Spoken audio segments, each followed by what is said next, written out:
Seri 8 Bukek Xiansu. Sepasang Pedang Iblis. Cerita, Ho Ping Hu. Audiobook, novel silat. Bab 9. Suma Tai Hiap. Koksu menghormati Tai Hiap sebagai tucu terkenal dari Pulau Es, maka mengajukan permintaan secara baik dan hormat. Harap saja Tai Hiap suka menghargai penghormatan Koksu. Sumahan tetap tidak menjawab dan termenung. Terdengarlah suara ketawa Im Yang Seng Chu. Hahaha. Penghormatan yang menyembunyikan paksaan adalah penghormatan palsu. Menuduh orang menyimpan pusaka tanpa bukti lebih mendekati fitnah. Tian Tok Lama menoleh ke arah Im Yang Seng Chu dengan sikap marah. Akan tetapi pendeta Tibet yang cerdik ini tidak mau melayani karena dia tahu bahwa menghadapi Sumahan saja sudah merupakan lawan berat, apalagi kalau dibantu kakek aneh yang dia tahu bukan orang sembarangan pula itu. Maka dia berkata lagi, tetap ditujukan kepada Sumahan.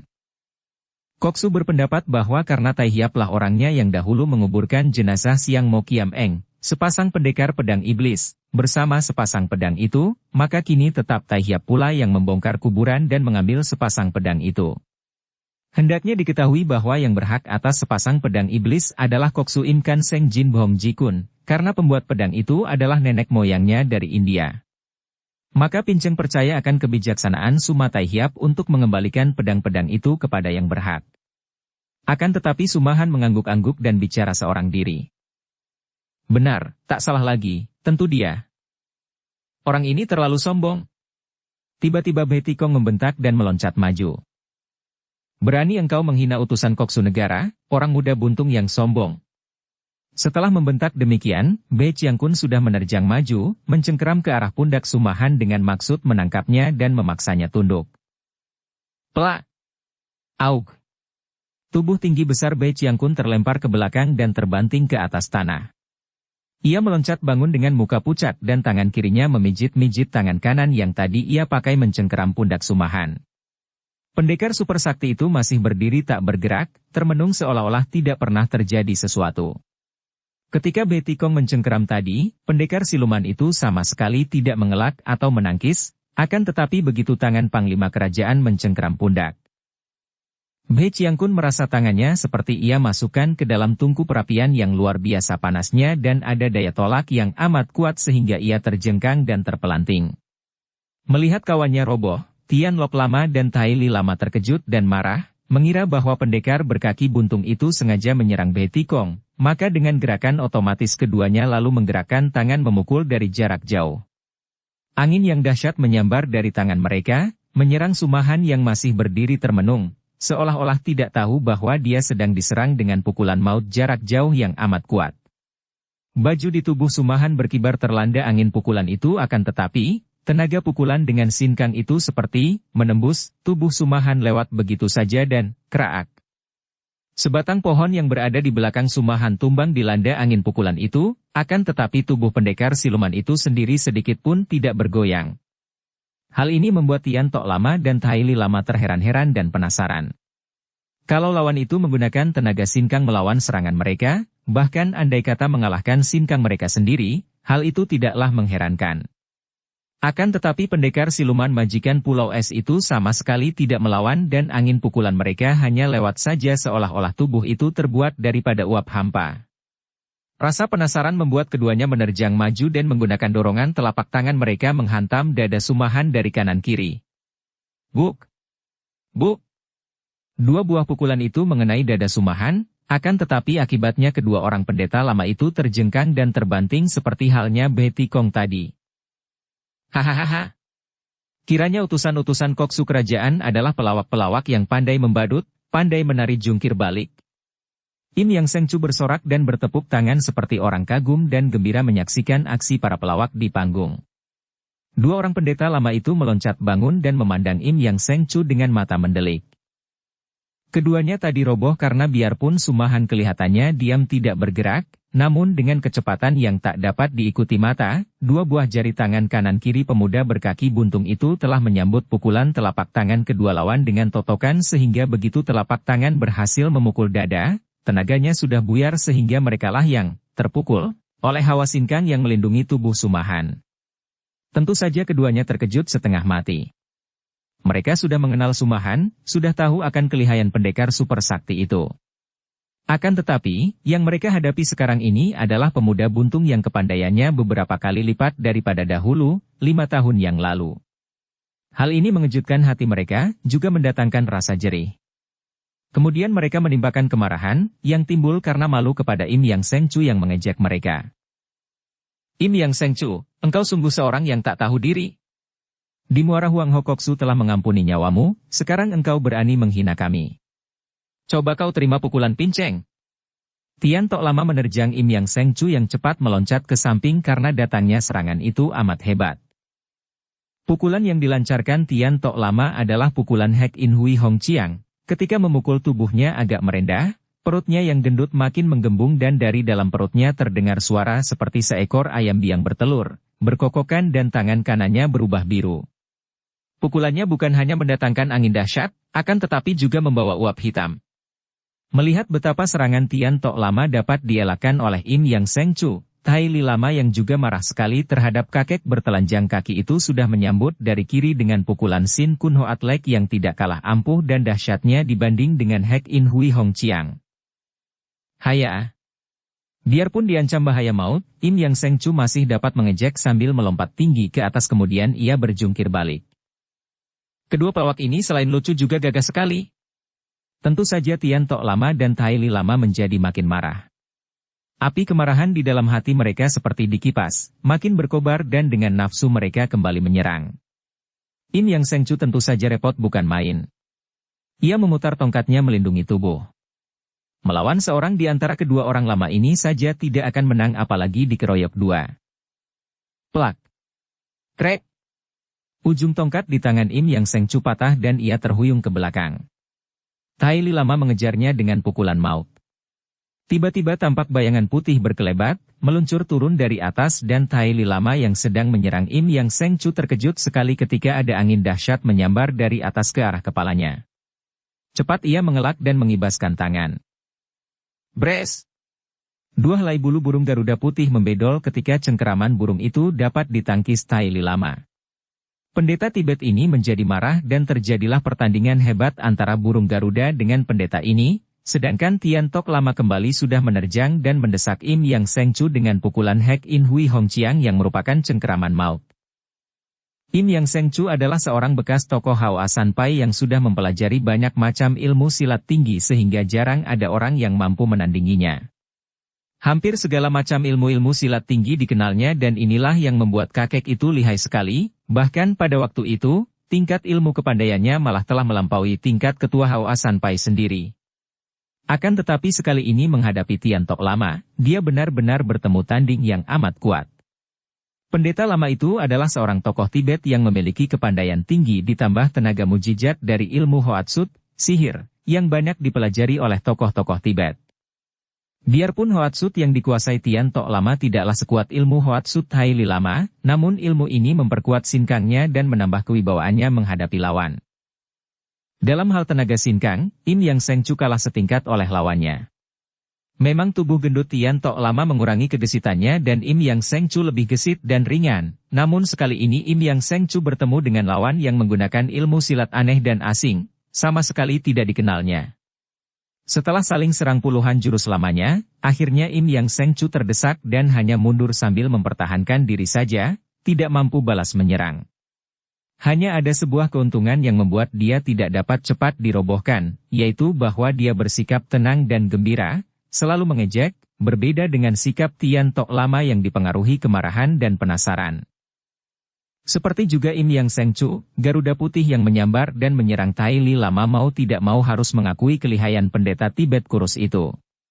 Memang Tai Li Lama tidak akan mampu menyerang burung itu kalau si Garuda terbang tinggi, akan tetapi biarpun kelihatannya si burung yang selalu meluncur turun dan menyerang kepala Tai Li Lama, selalu burung itu yang terpental oleh tangkisan dan pukulan Tai Li Lama. Banyak sudah bulu putih burung itu bedol dan kini serangannya makin mengendur, bahkan mulailah Garuda Putih itu mencampuri pekik kemarahannya dengan bunyi tanda gentar. Sementara itu, Sumahan masih berdiri bersandar tongkatnya. Sinar matanya memandang kosong dan bibirnya bergerak-gerak. Tentu dia. Wahai Lulu. Untuk apakah engkau mengambil pusaka-pusaka itu? Lulu.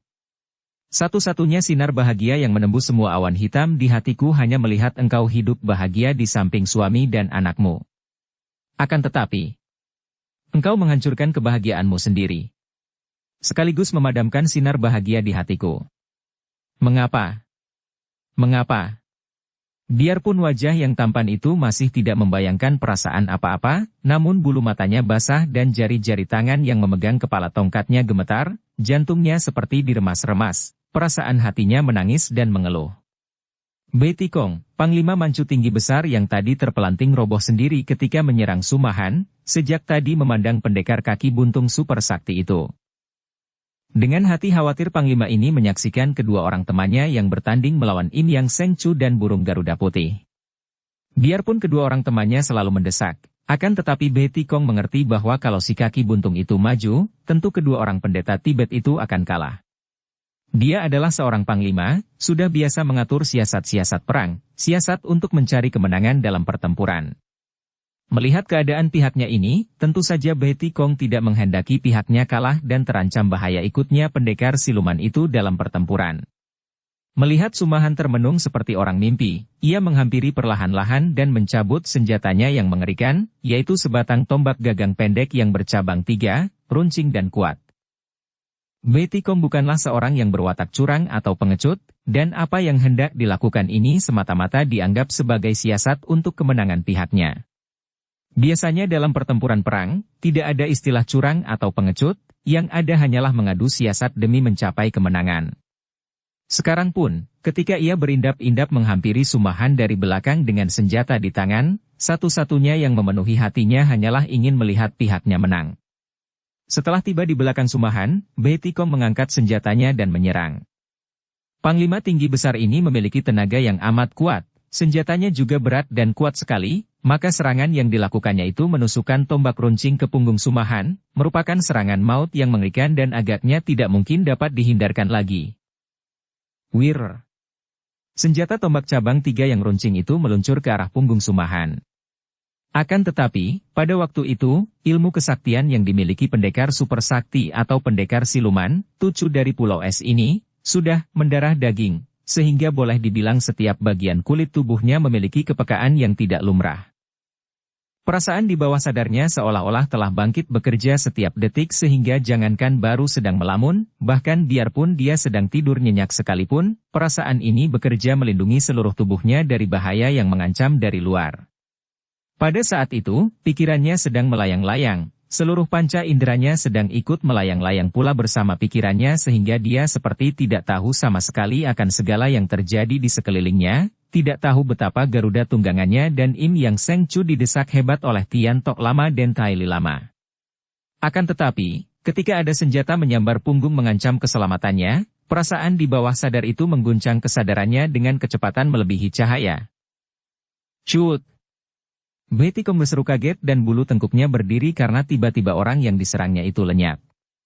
Ketika ia menoleh, yang tampak olehnya hanyalah bayangan berkelebat cepat menyambar ke arah Tian Tok Lama yang mendesak Im Yang Seng Chu. Kemudian bayangan itu mencelat ke arah Tai Li Lama yang bertanding dan tahu-tahu tubuh kedua orang pendeta lama itu terhuyung-huyung ke belakang dan mereka berdiri dengan wajah pucat memandang Sumahan yang sudah berdiri bersandar tongkat dan memandang mereka berdua dengan sinar mata tajam berpengaruh.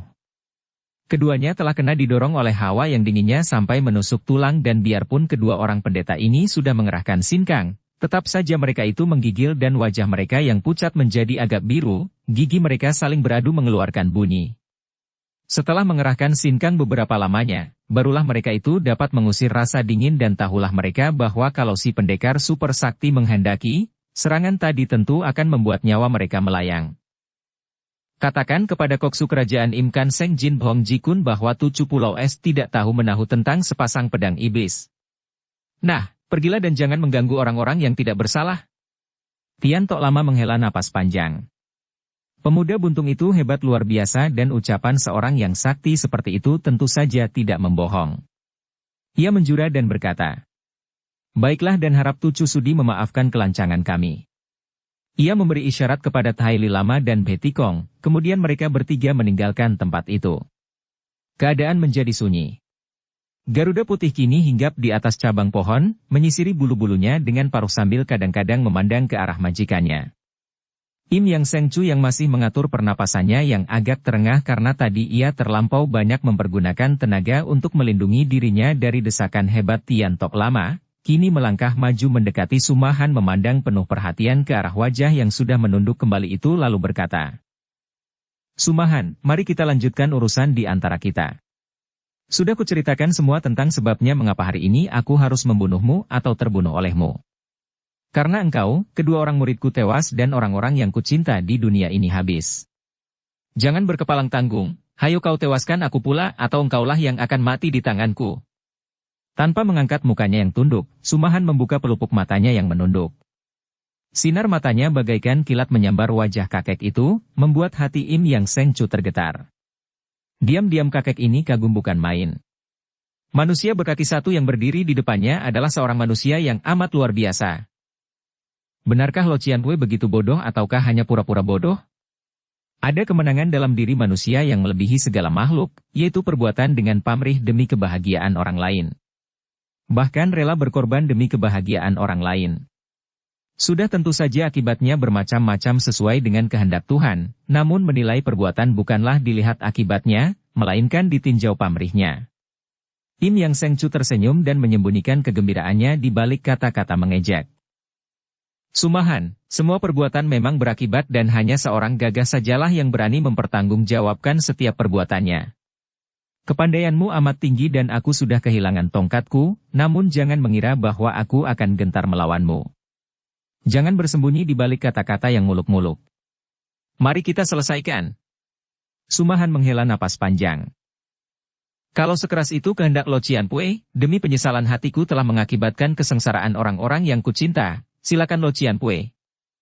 "Bagus. Nah, sambutlah ini."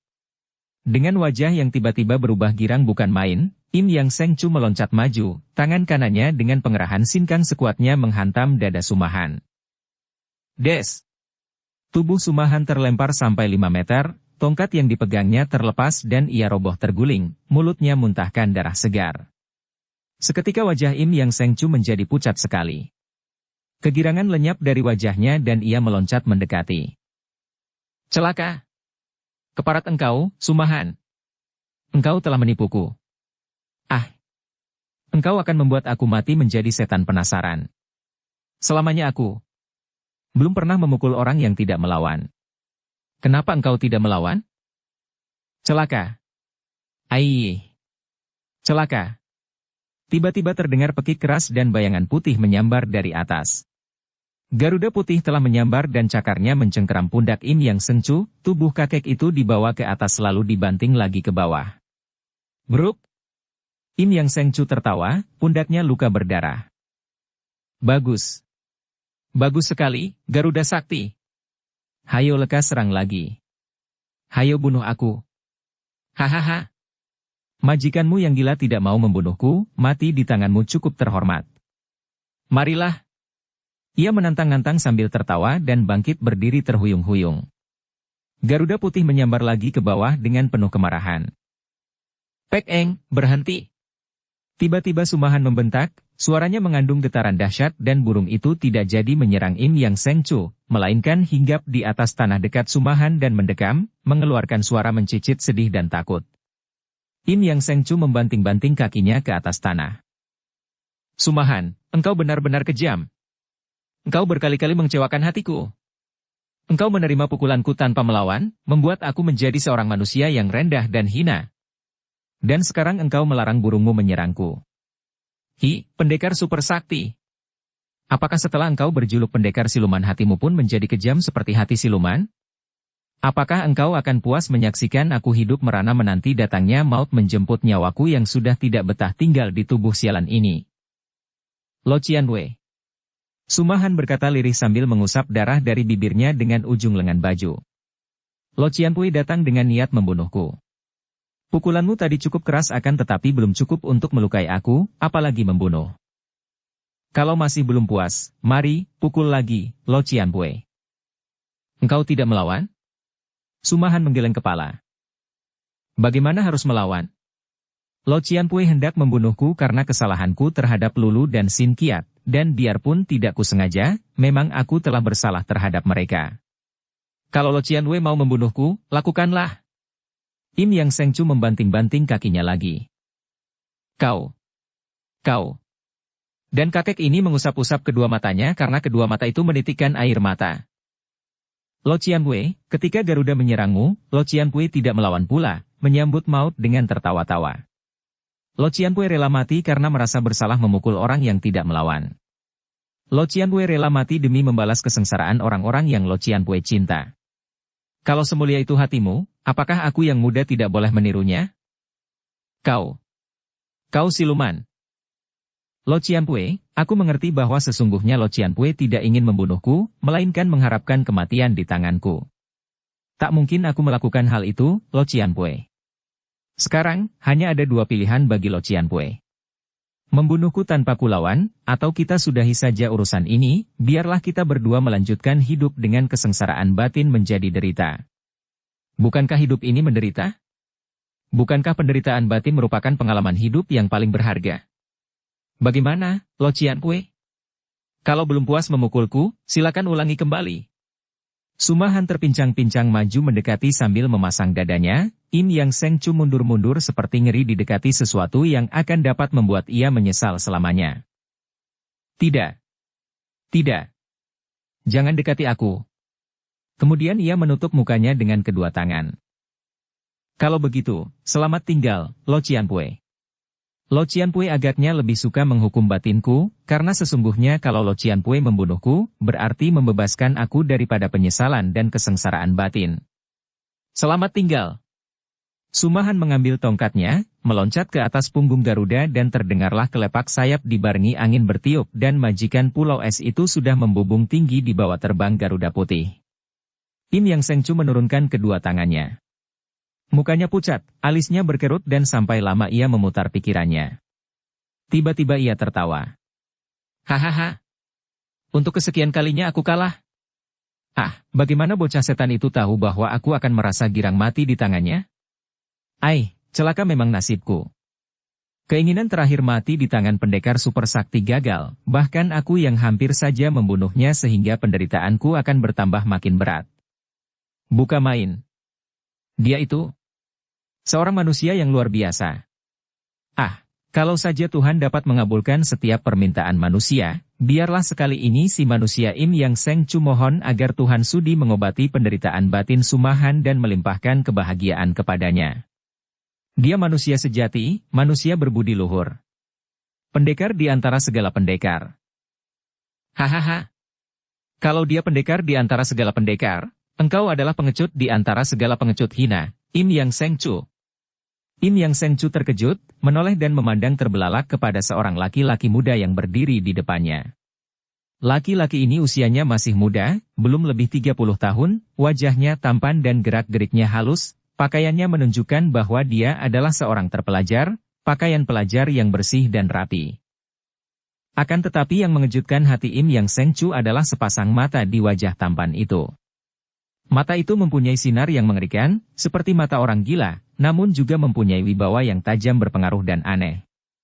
Bukan mata manusia, seperti itulah patutnya mata setan. Biarpun pakaiannya seperti seorang pelajar, namun di punggung orang muda itu tampak gagang sebatang pedang hitam dengan ronce benang hitam pula. Biarpun hati Im Yang Sengcu terkejut dan heran, namun dia marah mendengar orang yang tak dikenalnya ini memakinya sebagai pengecut di antara segala pengecut hina. Bagi seorang Kang Ou, seorang yang menjunjung kegagahan, makian pengecut merupakan makian yang paling rendah menghina. Orang muda, kulihat pakaianmu sebagai seorang terpelajar, patutnya engkau tahu akan tata susila dan sopan santun. Kulihat pedangmu di punggung, patutnya engkau tahu akan sikap kegagahan di dunia Kang Ou. Akan tetapi engkau datang-datang memaki orang tua, patutnya engkau seorang biadab yang sombong. Siapakah engkau? Pemuda itu tersenyum lebar. Senyum yang manis dan membuat wajahnya makin tampan, akan tetapi seperti yang tersembunyi di balik keindahan matanya, juga di balik senyumnya ini bersembunyi sifat aneh yang mendirikan bulu roma, sifat kejam dan penuh kebencian terhadap sekelilingnya. Im Yang Seng Chu, belasan tahun yang lalu seringkali engkau memondong dan menimangku, bahkan yang terakhir engkau mengajarkan ilmu pukulan Haoasan Kun Hoat kepadaku sebagai pembayaran taruhan karena engkau kalah bermain catur melawan ayahku. Terbelalak kedua mata Im Yang Seng Chu dan ia memandang penuh perhatian, kemudian berseru. Xian Cai. Kiranya engkau Tan Siu Cai, sastrawan Tan, dari Nanking. Pemuda tampan itu mengangguk-angguk dan senyumnya makin kejam. Betul, aku adalah Tan Qi atau Tan Siu Cai dari Nanking. Tapi, bagaimana ayahmu? Ayah telah meninggal dunia. Sahabatku yang baik, kiranya engkau lebih bahagia daripada aku, betapa rinduku bermain catur sampai 5 hari 5 malam melawanmu. Tak usah khawatir, Im Yang Seng Chu, sebentar lagi pun engkau akan menyusul ayah akan tetapi tempatmu di neraka, tidak di sorga seperti ayah. Keharuan Im Yang Seng Chu mendengar akan kematian sahabatnya, dan kegirangannya bertemu dengan pemuda itu, lenyap berganti penasaran dan keheranan melihat sikap Tan Siu Cai. Apakah maksudmu dengan ucapan dan sikapmu ini? Engkau dahulu menganggap aku sebagai paman dan bersikap hormat. Sekarang engkau bersikap kurang ajar, bahkan berani memaki-maki aku. Apa artinya ini? Artinya, orang tua pengecut? Aku datang untuk membunuhmu. Im Yang Seng Chu memandang terbelalak, kemudian tertawa bergelak, merasa betapa lucunya peristiwa ini. Baru saja dia menemui Sumahan dengan niat untuk membunuhnya dan kini pemuda yang dianggap keponakannya sendiri, yang dijodohkan dengan muridnya, mendiang Lu Soan Li, kini datang berniat membunuhnya. Tertawalah selagi engkau masih dapat tertawa, Im Yang Seng Chu. Tan Siu Cai mengejek. Orang muda, aku tidak takut mati. Akan tetapi mengapa? Mengapa engkau tiba-tiba bersikap seperti ini? Dengarlah agar engkau tidak mati penasaran. Engkau seorang pengecut besar karena engkau tidak dapat membunuh pendekar siluman. Akulah yang kelak akan membunuhnya sayang aku datang terlambat, kalau tidak tentu dia sudah kubunuh sekarang. Engkau telah menyia-nyiakan kewajibanmu menjaga tunanganku, membiarkan tunanganku melakukan penyelewengan dari ikatan jodoh denganku. Membiarkan tunanganku yang tercinta itu mengorbankan diri untuk pemuda lain, membiarkannya mencinta pemuda lain. Kemudian, setelah bertemu dengan pendekar siluman, engkau tidak berhasil membunuhnya. Engkau pengecut besar dan harus mampus. Im Yang Seng Chu menjadi marah sekali. Kau sudah gila. Betapa manusia dapat menjaga perasaan hati manusia lain? Kalau muridku, Soan Liang Malang, mencinta Sumahan, itu adalah haknya. Dan sekarang aku tahu bahwa memang 1000 kali lebih baik mencinta Sumahan daripada mencinta seorang gila macam engkau. Aku sudah mendengar bahwa kau mendendam atas kematian Soan Li, dan sudah kuperingatkan Sumahan tentang ini. Akan tetapi kalau alasanmu seperti itu, engkau gila dan bagaimana kau akan dapat membunuh aku? Hahaha, betapa tolol dan sombongnya engkau Tan Qi. Engkau tadi hendak menyerahkan nyawa di tangan burung Garuda bahkan engkau sengaja ingin mati di tangan Sumahan. Apakah engkau tidak ingin mati di tanganku? Hahaha. Gila. Gila engkau. Tentu saja aku tidak sudi mati di tanganmu. Kakek itu tertawa-tawa, lupa betapa anehnya sikap ini. Tadi ia ingin mati, sekarang ada orang akan membunuhnya, dia marah-marah. Mau atau tidak, tetap saja engkau akan mati di tanganku, Im Yang Seng Chu. Sambil berkata demikian, Tan Siu Cai sudah menerjang maju dengan tangan kirinya. Tangan ini menampar, kelihatan perlahan saja, akan tetapi angin pukulan tamparan itu membuat Im Yang Seng Chu terkejut dan cepat mengelak. Dia terheran bukan main karena tamparan itu adalah tamparan yang mengandung tenaga dalam amat kuat. Akan tetapi Tan Siu Cai tidak memberi kesempatan kepadanya untuk berheran karena kini sudah mendesak lagi dengan 2 pukulan beruntun, tangan kiri mencengkeram ubun-ubun disusul tangan kanan yang menyodok ke ulu hati. Serangan yang dahsyat, serangan maut yang berbau ilmu silat tinggi dan lihai sekali. Ai! Im Yang Seng Chu meloncat ke belakang, timbul rasa penasaran karena dia tidak mengenal jurus yang dilakukan bekas pelajar yang dahulu lemah itu. Maka ia pun balas menerjang dengan pukulan-pukulan dahsyat yang dapat dielakkan secara mudah oleh Tan Siu Cai. Pertandingan seru terjadi dan dia pun agaknya Tan Siu Cai telah digembleng orang sakti dengan ilmu silat aneh dan telah memiliki tenaga sinkang yang kuat. Namun menghadapi seorang kakek seperti Im Yang Seng Chu, pemuda itu kewalahan juga. Hahaha, bagaimana engkau akan dapat membunuhku, pemuda gila? Im Yang Seng Chu mengejek. Biarpun diam-diam ia terkejut dan terheran-heran karena mendapat kenyataan bahwa ilmu silat pemuda ini benar-benar tinggi dan aneh, namun dia merasa yakin bahwa untuk dapat membunuhnya, tidaklah begitu mudah. "Begini, Im Yang Sengcu." Tan Siucai menjawab dan tiba-tiba tangan kirinya dibuka dan didorongkan ke arah muka kakek itu sambil mulutnya membentak. "Diam!" Hebat bukan main bentakan dan gerakan tangan itu karena secara aneh sekali, tiba-tiba Im Yang Sengcu tak dapat menggerakkan kaki tangannya seolah-olah tubuhnya telah berubah menjadi batu. Dan pada saat itu, tangan kanan Tan Siucai telah bergerak ke belakang, tampak sinar hitam berkelebat dan pedang hitam di tangannya telah meluncur dan ambles ke dalam perut Im Yang Sengcu, tepat di bawah ulu hati.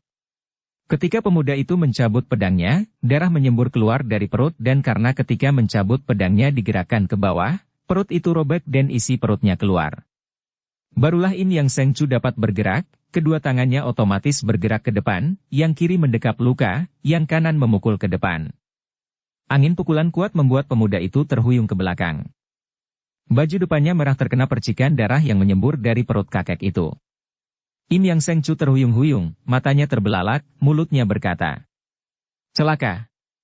Ingin mati di tangan pendekar. Kini mampus di tangan setan. Benar-benar tubuh sial." Ia berusaha menubruk maju dengan loncatan cepat ke arah Tan Siucai untuk memberi serangan terakhir.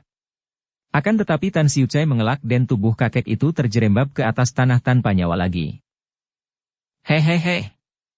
Dari balik sebatang pohon muncul dengan cara seperti setan seorang yang berkulit hitam.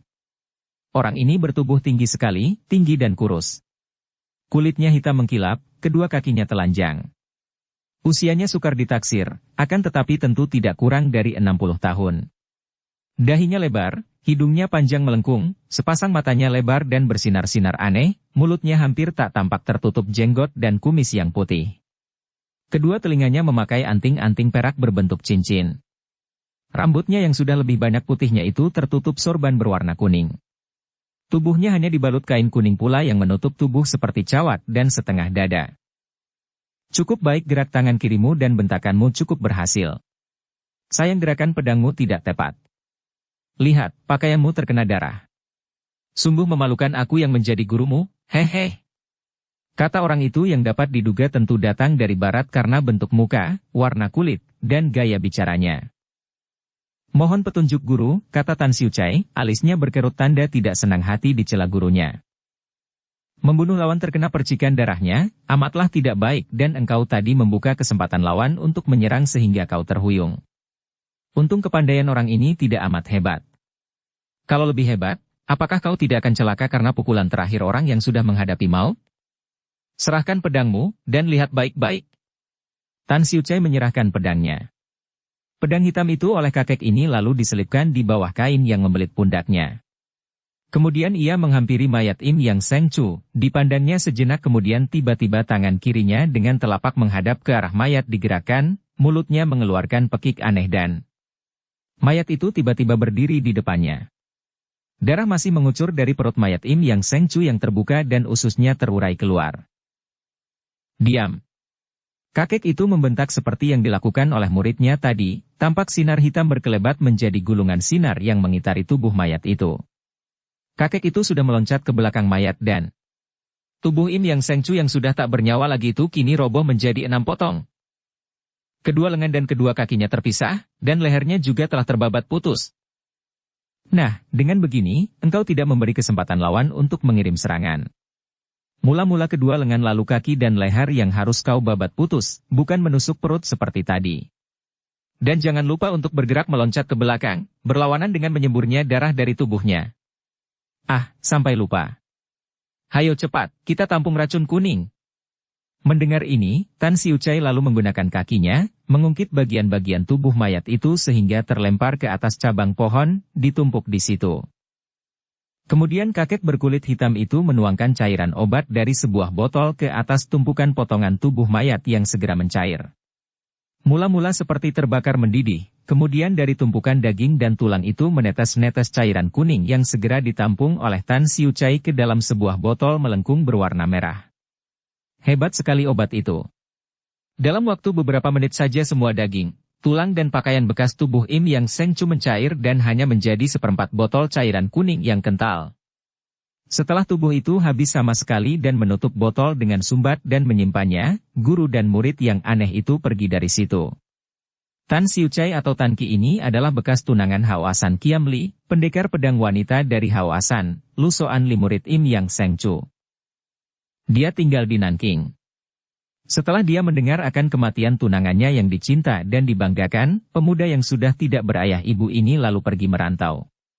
Dendam dan sakit hati membuat dia seperti gila dan akhirnya secara kebetulan dia berjumpa dengan kakek dari Nepal yang bernama Maharya itu yang kemudian mengambilnya sebagai murid.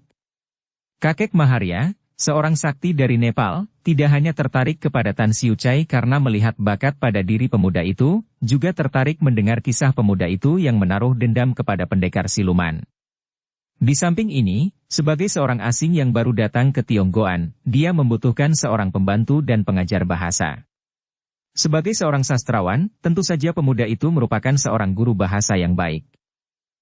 Demikianlah selama bertahun-tahun Tan Qi atau Tan Xiucai merantau bersama gurunya, menerima gemblengan ilmu-ilmu silat yang aneh, juga menerima pelajaran ilmu sihir yang merupakan keistimewaan gurunya. Tujuan mereka hanya dua. Pertama memenuhi kebutuhan Maharya, yaitu mencari sepasang pedang iblis, dan kedua memenuhi kebutuhan Tan Xiucai, mencari Im Yang Seng Chu dan pendekar siluman untuk membalas dendam kematian tunangannya. Secara tak tersangka-sangka mereka tiba di hutan itu dan hampir saja sekaligus Tan Xiucai dapat bertemu dengan dua orang yang dimusuhinya, akan tetapi dia terlambat karena pendekar siluman telah meninggalkan tempat itu. Betapapun juga, dia berhasil membunuh seorang musuhnya, yaitu Im Yang Seng Chu yang dahulunya adalah sahabat ayahnya, bahkan orang yang telah mengikatkan jodoh antara dia dan Lu Soan Li. Akan tetapi, karena jalan pikirannya yang telah gila, Im Yang Seng Chu dianggap biang keladi kematian tunangannya sehingga berhasil dia bunuh secara mengerikan. Siapa yang mengatakan bahwa keselamatan diri seseorang, mati hidupnya tergantung sepenuhnya kepada dirinya sendiri, menandakan bahwa dia belum sadar akan kekuasaan tertinggi yang tak dapat ditambah maupun dikurangi, kekuasaan tertinggi yang menggerakkan matahari, bulan dan bintang-bintang sampai debu-debu terkecil dalam cahaya matahari, kekuasaan yang menumbuhkan pohon-pohon raksasa sampai setiap jenggot di dagu pada kekuasaan tertinggi yang menguasai atas mati dan hidup. Kalau Yang Maha Kuasa menghendaki seseorang mati, kekuasaan apapun di dunia tidak akan dapat menawar-nawar. Sebaliknya kalau dikehendakinya seseorang hidup, tidak ada pula kekuasaan di dunia yang akan dapat menghentikan hidup orang itu. Hal-hal yang kelihatan tidak mungkin bagi akal manusia, sama sekali bukan merupakan hal tidak mungkin bagi kekuasaan itu. Kekuasaan tertinggi dan ajaib ini memperlihatkan kekuasaannya pula ketika Bun Beng terlempar ke dalam pusaran air. Sebelum dia, tokoh Pulau Neraka yang ahli dalam air dan bertenaga besar juga terjatuh ke dalam pusaran air itu. Dengan segala kemahiran dan kekuatannya, anggota Pulau Neraka itu berusaha melawan pusaran air yang menghanyutkan dan menyeretnya ke dalam pusaran yang amat kuat, namun usahanya menyelamatkan diri itu sia-sia belaka dan tubuhnya hancur dihempaskan pada batu-batu karang. Akan tetapi sebaliknya dengan Bun Beng. Ketika anak ini jatuh ke tengah pusaran air dan merasa ada kekuatan dahsyat dari pusaran itu menyedot tubuhnya ke bawah, sedikit pun dia tidak melawan akan tetapi bahkan inilah yang membuat dia selamat. Air pusing yang mempunyai daya sedot amat dahsyat itu seketika menelan tubuh Bun Beng, disedot ke bawah lalu dihanyutkan dengan kecepatan yang luar biasa di bawah permukaan air. Biarpun Bun Beng yang cerdik sebelum terbanting ke air telah menyedot napas sebanyaknya, namun tak lama kemudian ia pingsan selagi tubuhnya masih dihanyutkan dengan cepat sekali melalui terowongan di dalam gunung batu karang.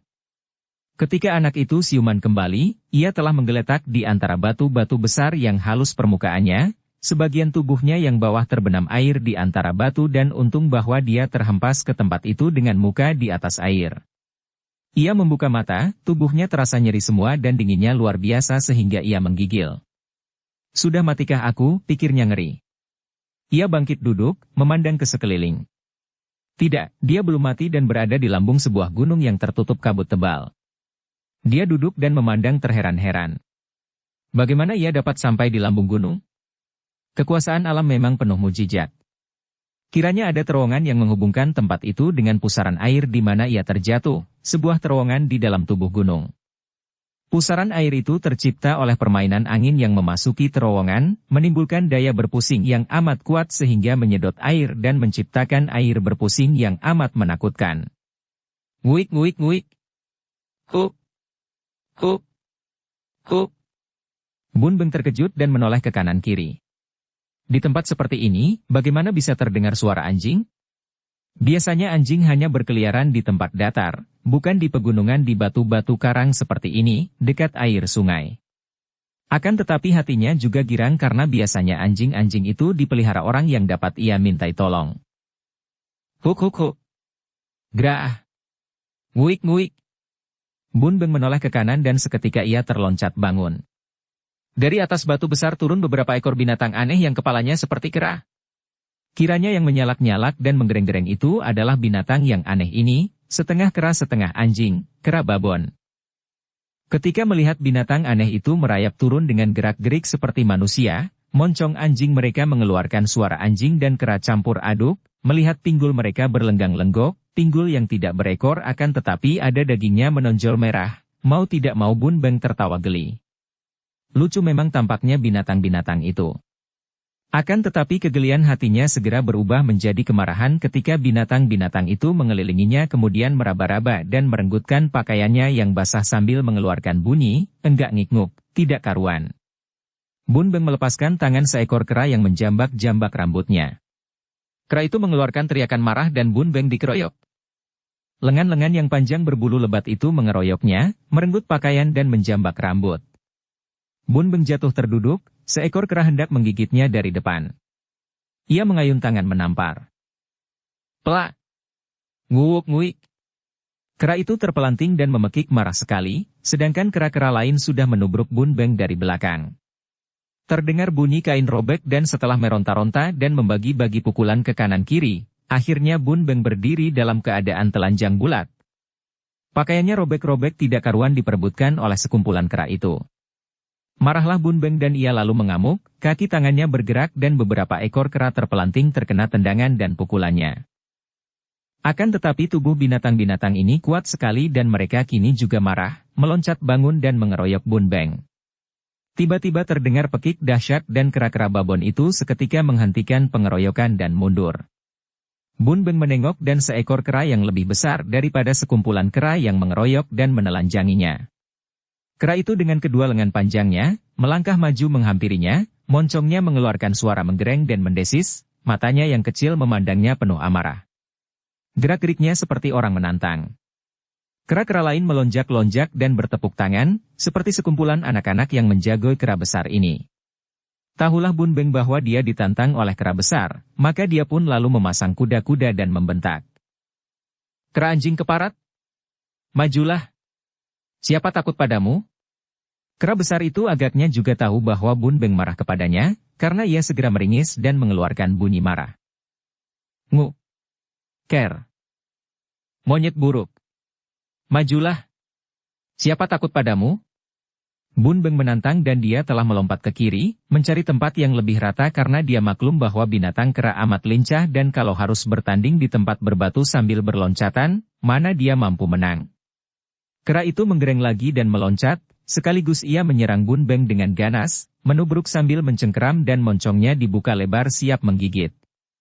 Bun Beng sudah bersiap, cepat ia mengelak dengan meloncat ke kanan, sambil tidak lupa mengayun kaki kirinya menendang ke arah perut kera. Bu!